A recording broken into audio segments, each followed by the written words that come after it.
All right, we got some big running back news around the NFL and the fantasy community. Le'Veon Bell is lighter. The workload for Todd Gurley might be a little bit lighter in training camp. Josh Jacobs, can he actually catch 60 passes? I'll take the under, but hey, he wants to get there. And Marlon Mack, we have some insight on the Colts running back situation with Frank Reich saying Mack is the starter, but that the running back situation is going to be week in, week out, hot hand, all those things. That good news for Jonathan Taylor. Welcome to Fantasy Football Today. You're listening on Saturday. It's Friday right now for us. Adam Azer with Dave Richard and Jamie Eisenberg. Happy weekend, guys. How's it going? It's going great. Going good. Yeah, I'm sitting right next to my pool that has yet to be built and wishing I was in it. Don't dive into it, guys. No, if I dive in, I'll go to the hospital. Okay, cool. Well, we don't want that, Dave. Not a good time to be going to the hospital. Some people might, it sounds like, but no. All right, so we got all that running back news. We're going to talk about the tight end contracts as well and some tight end fantasy value. But, Dave, which running back news item do you think is the most consequential? I don't know if any of them are consequential. I think the one that might have the most meaning, and by most I mean not very much, is what's happening with Marlon Mack and the Colts. In fact, that they're saying that he's going to be the starter, and I think we knew that that was going to be the case and that Jonathan Taylor was going to mix with them, but those two are going to split rushing downs work to begin the season. Nyheim Hines has the passing downs work. They know that they like him in that role, and it just makes me if I draft Jonathan Taylor, I've got to have the same mindset with him as I had with Miles Sanders and Devin Singletary last year. There is a chance that he will be almost worthless to my fantasy roster through the first 6 to 8 weeks of the season. You think so? I think there's a chance. I think there's a chance. You don't think so?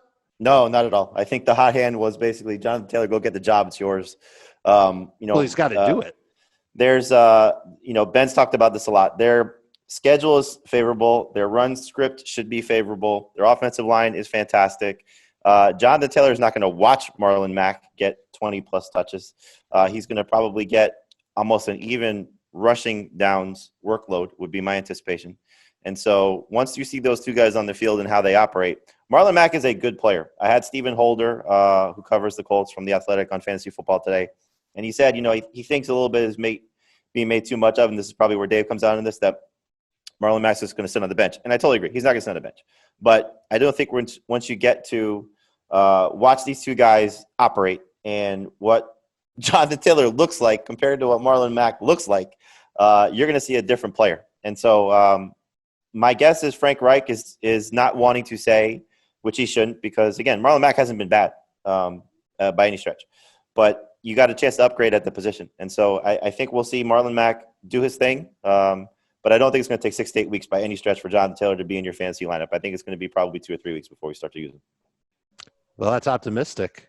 And I never said that either of these guys would get 20 carries on their own, but it could be a situation where Taylor only gets like 10 in week 1 and 12 in week 2. Like, I don't think he's coming in house of fire like he gets the hot tag from Randy Savage and then it's Hogan clearing house. I don't think it's going to be like that. I think you're going to see a legitimate split. And if he makes any mistakes, that split's going to last longer. And I think the fact that the schedule being easy, which I agree with, I think that helps Max stay on the field longer because he shouldn't struggle. There's not going to be an excuse for him to get booted off until Taylor does something to boot him off. So follow up on this. Okay, we've seen, let's take Joe Mixon's rookie year. I'm just going to pull up his game log. But I think it was week 3 or 4 when they were like, all right, it's your turn, Joe Mixon. And then he was basically the guy, as I recall. Nick Chubb didn't really hit any work until they traded Carlos Hyde, and then they completely turned Nick Chubb loose. When the time comes, if the time comes, that Jonathan Taylor is basically the starter, does he get 15 touches? Because I think we are already a little concerned about his involvement in the passing game, at least on third downs because of Nyheim Hines. But what does he fall into this kind of trap where he's just kind of gets 13 carries, 1 or 2 catches, and isn't super valuable? He's worth start. You know what I mean? Does he ever get? So he's Mark Ingram. Yeah, right. And because it's not like Mac's going to completely go away. Do you think that Jonathan Taylor ever gets thrust into a role where he's just dominating touches? No, I don't think we're going to see more than 15 to 18 on an optimistic scenario if Mac is healthy. And I know I said this a few weeks ago. I wouldn't be surprised if maybe Mac starts to cut into Hines' work on passing downs, and maybe that's something that they do to keep him involved. Because look, Hines has averaged 54 catches each of the last 2 seasons. He hasn't done a lot with it, and so I'm a optimistic Nyheim Hines observer. I'm hoping that he can be successful in this passing downs role that we've seen from Phillip Rivers, who has gotten, I think it's 6 running backs, at least 75 or more targets in the season. And maybe Mack is that guy, because they did use him more in a passing downs role as a rookie than they have in the previous 2 seasons. So we'll see where Taylor's workload comes out. But I just think that when you watch these 2 guys and how one should run versus how one has run behind this offensive line with a better quarterback scenario, I think we're going to see Jonathan Taylor force Frank Reich's hand to say, okay, this is your hot hand. Why are you not giving me the ball more? So maybe the Joe Mixon scenario, maybe it's what, Mark Ingram was a year ago, where he wasn't getting a ton of work, but he was so efficient with that work. That's what I'm hoping for with Jonathan Taylor. Taking him in round 3 is a mistake. Taking him in round 4 is if you're, in the camp of this is going to be the best running back for the Colts and maybe one of the best running backs of the season. Taking him in round 5 is a steal. Okay. And Joe Mixon, by the way, 8 carries in week 1 as a rookie, 9 carries in week 2, and then the next 3 weeks, 18, 17, and 15 carries with a combined 7 catches in those 3 games. He didn't actually do that well, and then his workload was reduced a little bit. But it was week 3 when they said, all right, Joe Mixon, it's your turn. Dalvin Cook, I think right out of the gate got. Yeah, right. He was different. Right. He was the one right out of the gate from Minnesota. There's one other point that I just have to make here, and it's pro Jonathan Taylor. When Nyheim Hines was a rookie, Colts put him on the field right away, and he wasn't a ballyhooed second-round pick. He was a day 3 pick, and they were using him. He had a lot of catches right away as a rookie. So if the Colts are willing to do that with Nyheim Hines, Taylor should be able to play a lot as a rookie too. So the opportunity, it's really just going to come down to if something happens to Mack, something happens to Hines, doors open for Taylor to go and run wild. And I'm not downplaying his talent either. I just hope he can hold on to the football, be better as a pass catcher, and then he'd be amazing. He could end up being a top 12 running back if he really gets a huge opportunity. All right, Jamie, Le'Veon Bell says he was a little complacent last year. He's lost weight. He's not making excuses. And Todd Gurley, they might be limiting his workload in training camp. And his workload was already pretty limited last year. His carries per game were way down. His yards per catch, his yards per carry were awful compared to years past. And we know there's this chronic knee issue. So who do you now take earlier, Le'Veon Bell or Todd Gurley? I'm still going to take Todd Gurley, but if we get to a point where, the thing about the limiting his workload didn't really worry me as much, because why would you want to overwork him in this scenario of things? He's got to get the install of the offense and knowing what he's doing, but he spent a lot of time with Matt Ryan after what Ryan told us on CBS Sports HQ. I think if the thing that came out of this story about him at some point walking with a noticeable limp is the problem, then that's the bigger concern. So if that continues to be an issue and you continue to hear those type of reports, they said when he was in the drills, he looked fine, but whatever is maybe bothering him is bothering him off the field. That would be the bigger concern for me. Le'Veon Bell is not necessarily a Le'Veon Bell issue. Le'Veon Bell is an Adam Gase issue. And so if Adam Gase can commit to Le'Veon Bell, I think he could have a good season, maybe a great season. But he did commit to him last year, and he was terrible. He was still useful in fantasy, though. He committed to him last year almost by default. Remember, Bilal Powell was hurt. They didn't really have anybody else to sort of turn to. Whatever the reason is, he got a full workload. You cannot have any complaints about the amount of work Le'Veon Bell got, and he was only good because of the workload. But he was really bad. Yeah, it's the worst year ever. Yeah. But, look, they revamped their entire offensive line. I don't think it could be worse. You lost Sam Darnold for 3 games. Again, I've said this time and time again. We don't know when he was healthy coming back, from the mono situation. When was he 100%? They add 2 receivers to replace 1. They get their tight end back on the field, who has a chance to be really good. And this is all good for Le'Veon Bell? This is very good for Le'Veon Bell. Yeah, you got more talent. Better receivers. Well, what did he have in Pittsburgh? Did he have a bad team around him or a good team around him? He had a great team around him. Player, and he had a great offensive line. Yes, and this offensive line will be better than what it was a year ago because Okay, yeah. It can't be worse. That offensive line That's was true. atrocious. That's why I stopped myself there. So- Yeah, Do you guys think that either Le'Veon Bell or Todd Gurley are good anymore?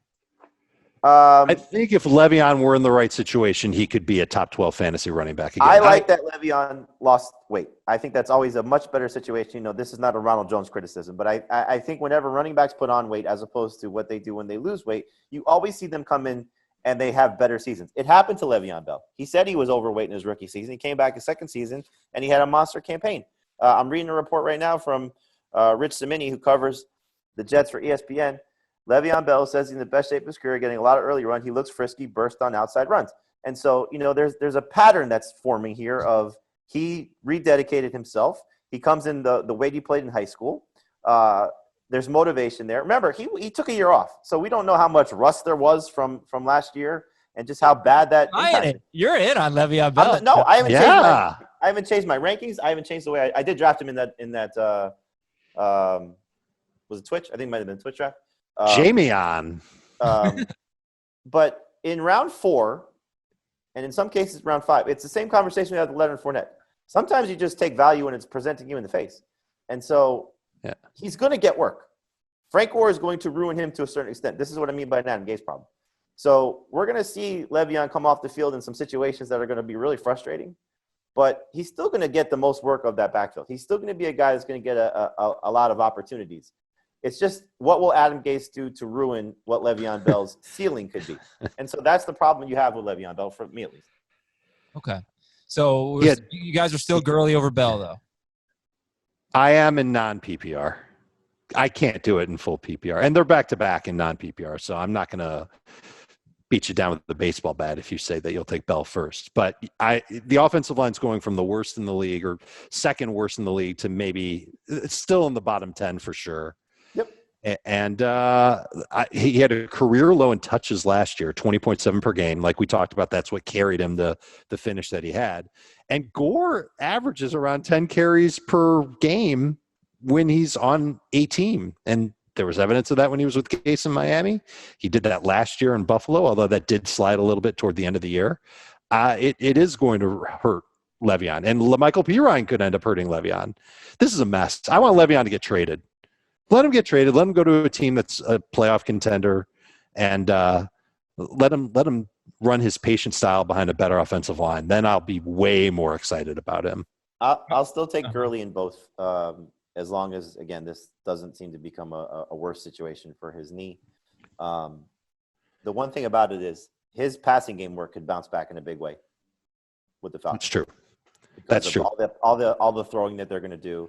And Matt Ryan was so excited about it. You could just tell in his voice, like, we're going to do some different things with him in the offense. And, Matt Tabik, who covers the Falcons, also joined us on HQ, and he said the same thing, that they're going to be a little bit more creative in their opportunities with him in the pass game. So I don't know if he gets back to, again, peak Gurley, 2017 Gurley, even the early part of 2018 Gurley. But if he can get close to that 50-catch threshold, which I think he can, then you're going to be happy about it. He was terrible working out of the backfield as a pass catcher last year. He just didn't get as many opportunities. I think the opportunities do go up. And I'm not sure how to process Dan Quinn saying that he's going to have 2 running backs as his number 2 running back, that he's going to have Ito Smith and Brian Hill kind of split that role. Right. Like he didn't even mention the other guys that he's got. He's got Kadre Allison and the last guy there, name escapes me right now, but they're kind of deep at running back. They've got this big battle. Yeah, thank you. They've got this big battle for who's going to end up really being the number 2. But if they've got 2 guys as the number 2, I mean, does that really mean that they've got 3 guys in that backfield? And until Ito gets hurt, of course, and then they're back down to 2. Gurley still makes me nervous. Still not somebody I'm excited to draft. But if he's there at the right part in the draft, if he's there, round 4, round 5, the same range as Le'Veon, you got to look at him. You got to consider him. He's still a number 2 running back based on, optimism that he gets a lot of work in a better offense. Not a better offense, a better rushing offense. Should we take James Conner and Chris Carson ahead of both Todd Gurley and Le'Veon Bell? Yes. Okay. Good. As long as Carson's situation is okay, he's dealing with the death in the family, left the team. Hopefully he's back soon. Obviously, our thoughts are with his scenario that he's dealing with. But I think Melvin Gordon should go ahead of them too. Hey, so production meeting on the air for everybody. I can't really contact Jamie right now, because of the setup that we have. Jamie, if you could maybe just be a little louder. We can't really hear you that well. I saw your text. Oh, you did? Well, it didn't work. Whatever you did didn't work. No, I changed it just now when I saw your text. Okay, all right. We need you a little louder. People are like, we need to hear Jamie Eisenberg. Guys, we have a lot more to get to and not that much time. So we're going to go quicker here. Josh Jacobs saying he wants to catch 60 passes this year, 60 or more. Did that make you move him up at all? No, but I was already excited about him. And this is, I think, just another affirmation of they're going to involve him in the passing game more. He's not getting 60 catches. That's just ridiculous. But does he now have a chance for in the 30 to 40 range? I think so. For a guy that had 20 catches as a rookie in 13 games, they're going to use Jalen Richard. We don't know what they're going to do with Lynn Bowden, but I think Jacobs, Bowden, whatever the hell, the rookie. Lynn B.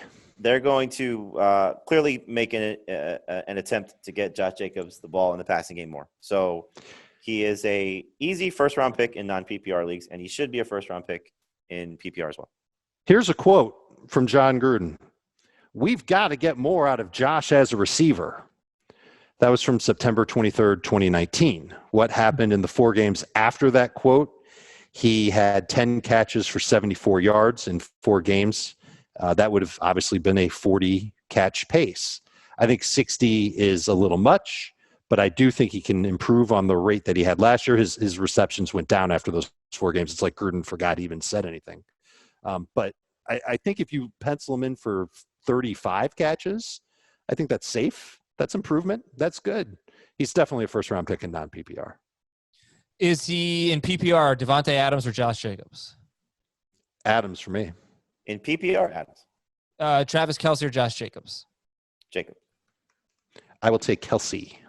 Oh, interesting. Okay, and that's your running back news. Some quick wide receiver notes. John Ross is on the reserve COVID-19 list. Hopefully he's back soon. And Doug Peterson said that Greg Ward is in the mix at wide receiver. He was certainly usable at the end of last year, Greg Ward, but they have more mouths to feed now. Do you buy this? Do you buy any fantasy relevance for Greg Ward for the Eagles? Last pick in a best ball. It probably wouldn't hurt. Receiving cord to potentially avoid. Thanks for telling me this now, Dave, when I've just finished my best ball draft. God. Who was your last pick? Mine was Alshon. I think it was Amir Abdullah because of the return yards, and I'm just hoping he gets return yards. You should have taken Greg Ward. Maybe. Actually, he had a pretty good finish. Jamie, you got Alshon with your last pick? Yeah, that's the only reason I did. That's awesome. I think that's who I took, or at least I meant to. You know He's what? He's still on the board in mine. I like how I said it after a receiving cord to avoid, but in best ball, it's not. Yeah, you're right. If it's That was round 20? Yeah. Okay, let's see. Team roster. Did I get Alshon Jeffrey? I got Josh Jacobs. I'll tell you that. Did you? And his 35 receptions. No, I did not get him. So I totally lied to you. I got KJ. Yours is still going, Dave? What's up? Yours is still going? We still got 3 more rounds. Wow. I think Nick Foles was my last pick, actually. Oh, okay. All right. Well, anyway. That might be okay. In this best ball draft, I got Miles Sanders and Josh Jacobs with my first 2 picks. I had the 11th pick. Excellent. And last night, you know me. You know how I love Miles Sanders. Last night, I was just watching Miles Sanders highlights, and I was just smiling. I was like, this is going to be so Don't you fun. usually save that for Saturday nights? He is so good in the passing game. That's what I was noticing. I mean, he gets downfield. He's a killer on wheel routes. Mm-hmm. They will use him in the pass. Did you watch the play against Buffalo? Everything. What he did against Dallas. Yeah. In my mind, it's Clyde Edwards-Helaire versus Miles Sanders, Edwards-Helaire versus Miles Sanders, and it's like, I think if everything goes absolutely right for both of them, Clyde's probably better. But I do think Sanders has a higher floor. Do you guys agree with that? Sure. Yes. I mean, there's no scenario where Sanders is not a workhorse, I feel. No, he should be. I mean, I don't think that Boston Scott or Corey Clement are going to take him off the field for significant stretches. All right, well, I'm done drooling. So more news. No Saints fans for the home opener. Chicago safety Eddie Jackson is going to play some wide receiver. That's weird. Joe Montana had a good quote about Jimmy Garoppolo. He thinks he's going to be better without the knee brace. And Montana said, I had 6 cleanouts in my knee, and they wanted me to wear a brace, and you just can't get used to it. Hopefully you see a fresher, different player this year, although he had a pretty good year last year. I'm looking forward to him doing the same thing. Didn't Brady get used to wearing a knee brace? I guess, but this is Montana. Montana's like the greatest quarterback ever. What the hell is Tom Brady? Will Dissly's practicing. The Cowboys. That was cool. That's cool. Is it cool? Yeah. I mean, we'll see what ends up happening there. They're going to have a lot of tight ends to mix and match. I don't know if any of them will be good for fantasy, but they'll help Russ. Every time Dissly has played, he's been good. He just gets hurt all the time. Yeah. The Cowboys signed Everson Griffin. They have a very interesting defensive line of guys who are probably past their prime, but could be really good. I don't think Everson Griffin's necessarily past his prime.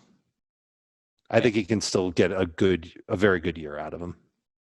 You know what? That's what I thought. But how does he go this far without getting any contract? Because teams he's still unsigned. Right. He a lot more. Got a pretty fair deal. No, I don't know if he'll have that opportunity to. But I think people were worried about Griffin's mental state after what happened in Minnesota. Maybe. Well, it was a good signing, I think, for the Cowboys for sure. Xavier Howard, Miami cornerback, he's on the reserve COVID-19 list. Let's see. Kima Siverind for the Seahawks, rookie special teamer. He has been waived for sneaking a girl into the team hotel and disguising her as a Seahawks player or a member of the team. I got some stuff from the conversations we've had with some beat writers, if you like. I think you guys have to go soon, and I need to read emails. So we'll save those. Sure. Yeah, that's pretty much all we need. And then Kelsey and Kittle signing their contracts. And then we have this Twitter question from the Fantasy Football Today account at FF Today. Which tight end price is your favorite? Kelsey early round 2, Kittle late round 2, Ertz early round 4, Andrews late round 4. What'd you vote for?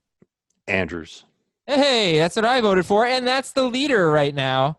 Andrews 39% of the vote, Kittle 32%, Ertz 16%, Kelsey 13.5%. Wow, Kelsey's last at early round 2. I thought for sure he'd be second to Andrews. It's expensive. Yeah, but it's not round 1. Still getting a really good player before you get Kelsey. Yeah, I guess people don't really see that big of a difference between Kittle and Kelsey, and they're going to go with Kittle in late round 2 compared to Kelsey in early round 2. All right, let's read some emails here at fantasyfootball@cbsi.com. First, we're going to take a quick break.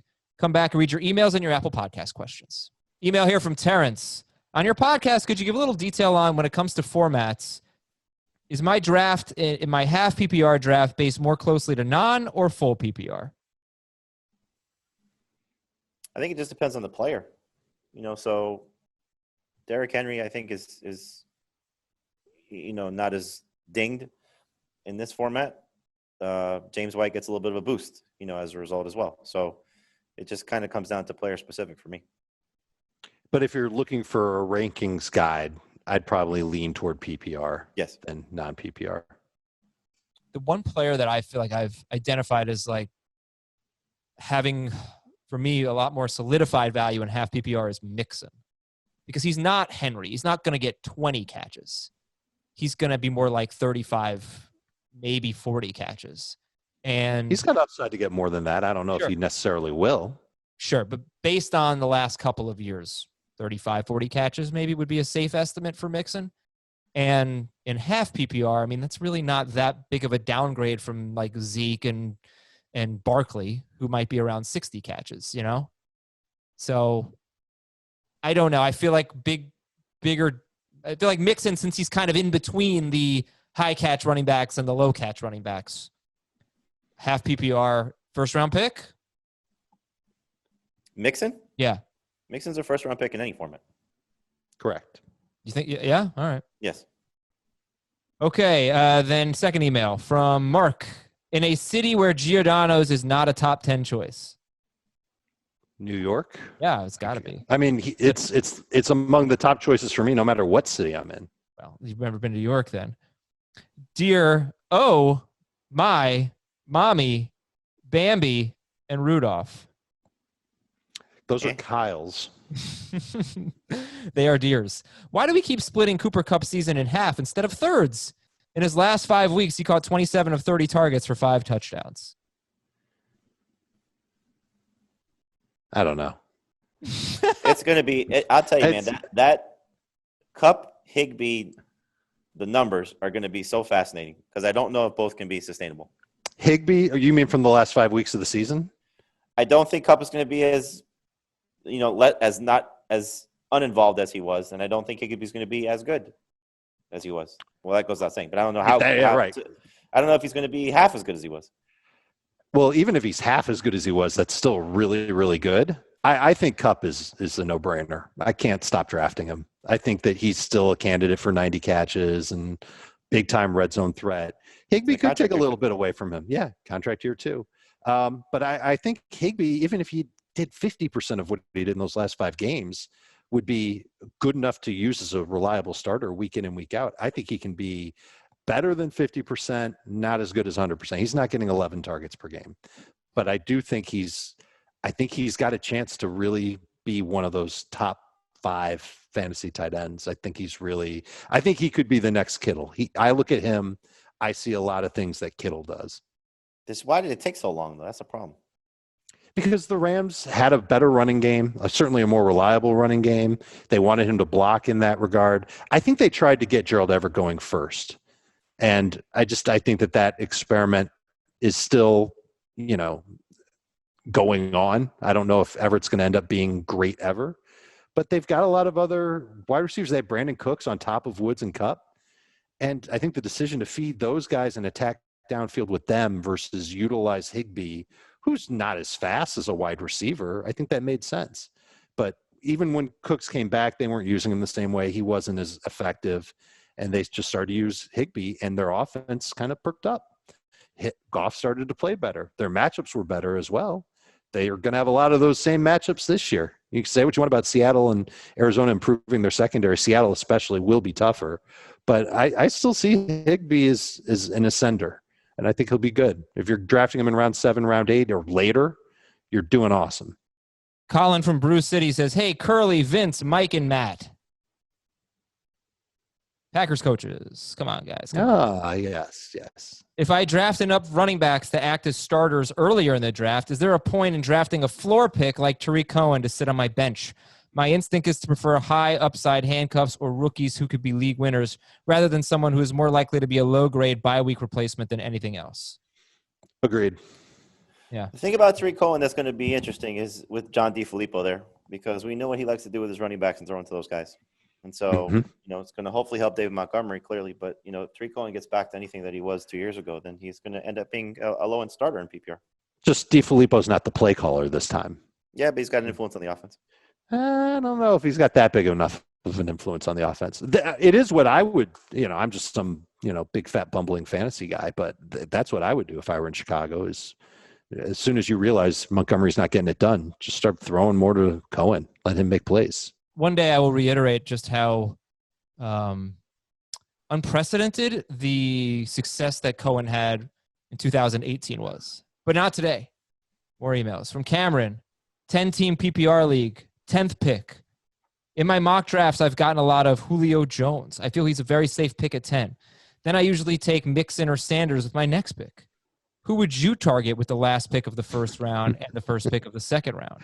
I would target Sanders or Mixon and then hope to get Julio in round 2. No, it's a 10-team league, so he's the back-to-back picks. Oh, okay. Well, then, honestly, I'd probably go Mixon and Sanders. Not bad. I'd put Josh Jacobs in there too. And I don't know where Clyde Edwards-Helaire is going, but if he falls to 10. He should be in that mix too, sure. This is John in a city north of Richmond, Virginia. Boston, Massachusetts. Dear Trent, Joe, Elvis, and Tony. Those are our Chiefs. Yeah. I'm in a pickle. I'm in a 12-team PPR super flex. No, worst food ever. Super flex keeper league. I don't have a first or a second round pick, but I do have Lamar Jackson. I've been offered 1.5 and 2.12 for Lamar. 1.5 could be Edwards-Helaire, Miles Sanders, Joe Mixon, and theoretically pick 212 as someone in the late 4th. Do you think this is a fair offer for Lamar Jackson? I'm also keeping Zeke. Yes. No. It's a super flex. So I would say quarterbacks carry more value there. We've done super flex mocks where Lamar Jackson goes earlier than in a one quarterback league. I think he carries a little bit more value here. Wait a sec. Oh, never mind. He's trying to get Lamar Jackson, right? No, he's got Lamar. No, he's got Lamar. Oh, yeah. Don't give him up for that. I'm sorry. Adam, do you dislike relish as well as pickles or just pickles? I don't know that I've ever had relish, but it doesn't My look like God, something man. I could tell by the look that I wouldn't like it. What I've kind of never had sheltered life have you lived? Have you ever had ketchup and mustard? At the same time? I don't think I've ever had them at the same time. What? But I've had them separately, yeah. I don't really like mustard, and I do like ketchup. Okay, these are some quick Apple Podcast questions from Trap from AK. Keep 2 in PPR. Mahomes, Josh Jacobs, DJ Moore, Leonard Fournette. Jacobs and Moore. Does the rounds matter? No. Jacobs and Moore. From Cody Chris. I traded Miles Sanders and Will Fuller. Oh my gosh, Ben Gretch hates you. I traded Miles Sanders and Will Fuller for Tyreek Hill and Cooper Kupp. I only have Montgomery, Dobbins, Michelle, Gibson, and Freeman at running back now. Why does Thoughts? Ben hate him? He loves Tyreek Hill. Everybody loves Tyreek Hill, and Cooper Kupp is going to be good for a long time. I assume this is a keeper league. I say it's a good trade. Yes, now turn around and trade Tyreek Hill or Cooper Kupp for a running back. But yeah, you got better value. From Phoenix 0424. What? You know, when I was younger, ketchup was the default condiment for hot dogs, by the way. And at some point that switched to mustard, and I don't really appreciate that. I'm joining a very deep PPR Superflex Dynasty League. I wanted to know how to value wide receivers versus quarterbacks. I know Superflex leagues value quarterback much higher, but we start 4 wide receivers and a tight end wide receiver slot, and 2 flex along with 2 quarterbacks. Wow. Good Lord. Yeah. So at this point, when I see that, I kind of throw out position scarcity as a factor in drafts, and I almost default to best player available because you're going to be able to start all your first, like 8 picks in your draft. Yeah. So are you thinking in a league like this where you have to start 4 wide receivers, you can start up to 7, and it is super flex, or it's super flex. So I'm in a league like that where we start 5 wide receivers, super flex, and another flex option. So it's not far off. Is the question starting quarterbacks in the super flex? And it's PPR. No, it's no. Do you go after quarterbacks earlier, or do you target receivers earlier? So the startup. This is a dynasty league. So the startup draft. I think I got Carson Wentz in his rookie year, in like round 7 or 8, like where you would be getting Joe Burrow. I'm trying to think who I took first. I took Matt Ryan. I think maybe like round 4 or 5. So. Scoring matters too. You know, it's this is a 5-point for passing touchdown league, so I think that something you got to take into account. But you know, you want to get one or I'd say probably 2 of your top 15 quarterbacks, right, relatively soon. Yeah, but it's not a situation where like you want 2 top 5 quarterbacks, because you do need to build at the other positions, right?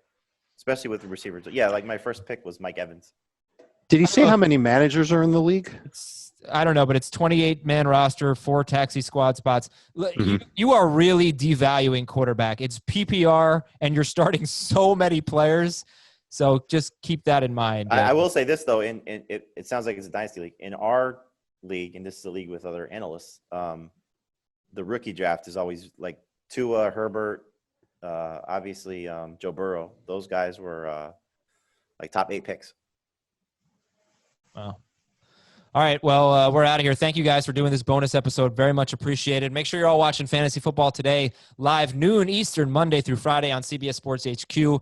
Download the HQ app. And this is your last day, last chance really to get our TV giveaway. So go to cbssports.com/giveaway. Get yourself a big screen TV. Link is in the episode description. For Dave and Jamie, I'm Adam. Hope you enjoy your weekend, everybody. We'll talk to you Monday. Hey, Adam. Money, yes? 4 more Sundays. Ooh, nice. Nice. All right. That's it. We're done. Thanks for interrupting my awesome outro. Bye. Want more of the Fantasy Football Today podcast and nonstop year-round fantasy advice? It's simple. Hit the subscribe button and hang with us all throughout the year.